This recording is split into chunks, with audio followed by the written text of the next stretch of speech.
today. Ladies, I'm so glad to be back. I missed you guys. We missed We're you so too. happy to have you back. Yeah. Thank you. Now, not the who's same ready for some without girl you. chat? I know I am. I missed my girl chat. Me too. Yes, we are ready. Okay. So, guys, we thought it was important to bring this next story to everyone's attention.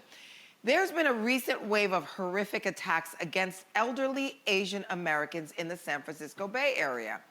Most recently, a 91-year-old man in Oakland was pushed and shoved to the ground in broad daylight. He ended up having to be taken to the hospital to treat the injuries he sustained in the attack. Now, actors Daniel Day Kim and Daniel Wu are now offering a $25,000 reward for any information leading to the arrest of the suspect in these attacks. Jeannie, I know you've been following this story very closely, and I'm curious how you feel about what's been going on in your hometown. It's just crazy. Yes, especially since the Bay Area is such its own melting pot in it of itself.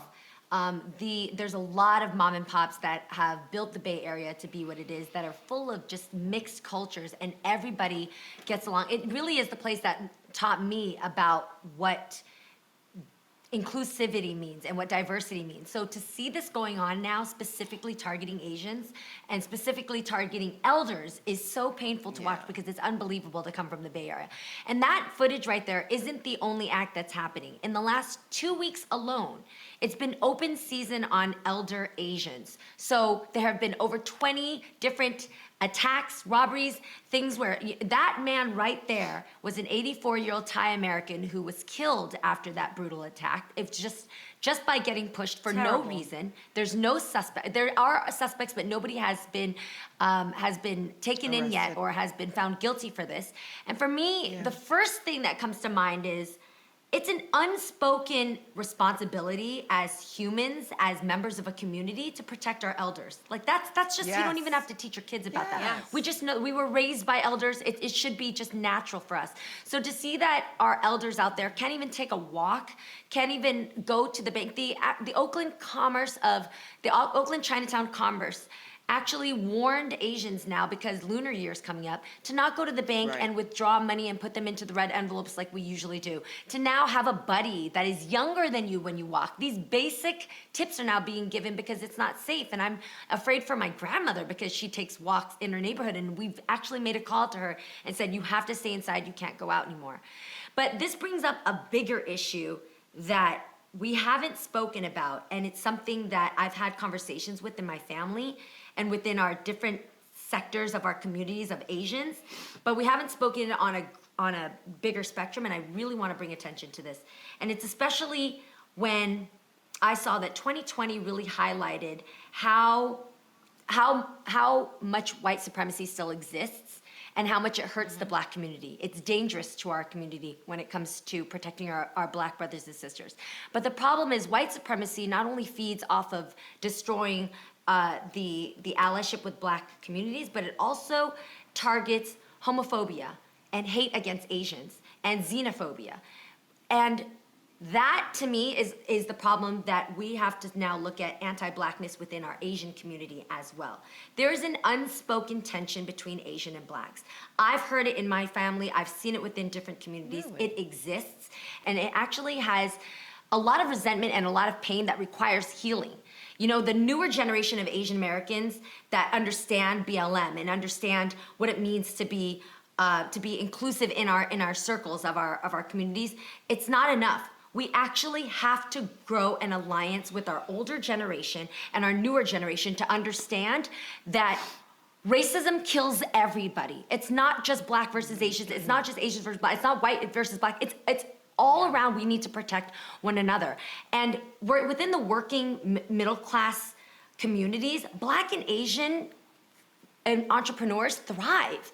You don't go into a Black neighborhood without seeing Asian businesses or restaurants or liquor store owners, and vice versa. You don't go into Asian neighborhoods without seeing Black customers and Black clients that keep our businesses alive. And so with this rise of these attacks, what I'm hearing in the circles of my community, from my phone calls, from different Asian entrepreneurs and business owners, is we've got to increase the policing against Black people. We've got to now watch out for Black people. We've got to, whether it requires more security or maybe protecting more of the goods. I have a hair shop owner who says, now I think I have to go put all of my Black bundles of hair products and weaves back inside of plastic containers and lock them down. And I'm like, no, that's not the answer. The increasing policing and increasing this stereotyping and stigma that Black people are dangerous is not going to help the overall problem that we do have anti-Blackness within our Asian communities, and we need to stop it by opening the conversations. We need to condemn having those type of thought processes in our families. Anybody who's Asian out there and have businesses and people within your family members and neighborhoods that are now afraid, they cannot be targeting Black people and cannot be having these racist comments that are going to increase the anti-Blackness that we've had already for generations. So we need to stop it. We need to grow an alliance, and I'm sick of it. It's painful. It really is. I think that, all of this was done by design. The system is set up so that the different cultures pit against each other. And it happens when they, there were community leaders that started going, and I know like in Detroit and in Compton, and started working with the Asian communities and saying, hey, you guys have all these businesses, why don't you start employing some Black people?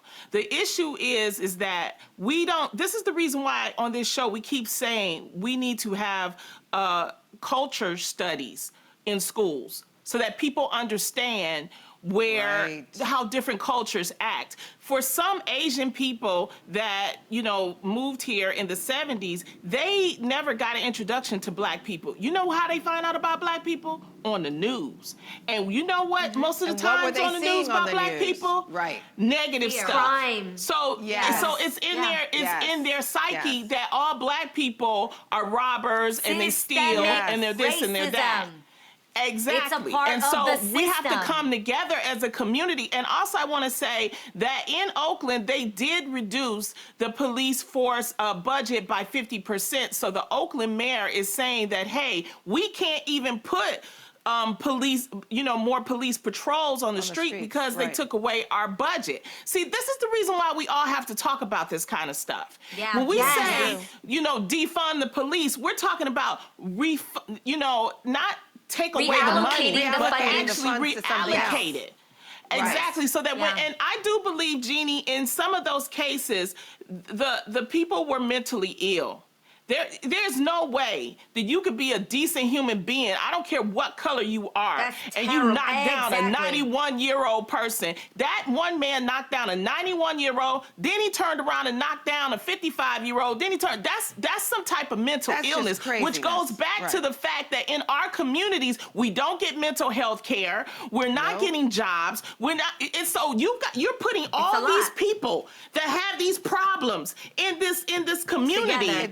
And they're all lashing out against each other. Yeah. That's what it is. And so this is the stuff that we fight. This is why we say vote. We say vote for people in your interest. And the last thing, and I'm going to let you guys come in, we have to have alliances. I love that Daniel and the other actor came together, but they need to get with alliances. Get with the NAACP. Get with the Black and brown communities, and let's try to work to fight to end this, because no old person should be knocked down. They should be allowed to walk in their communities.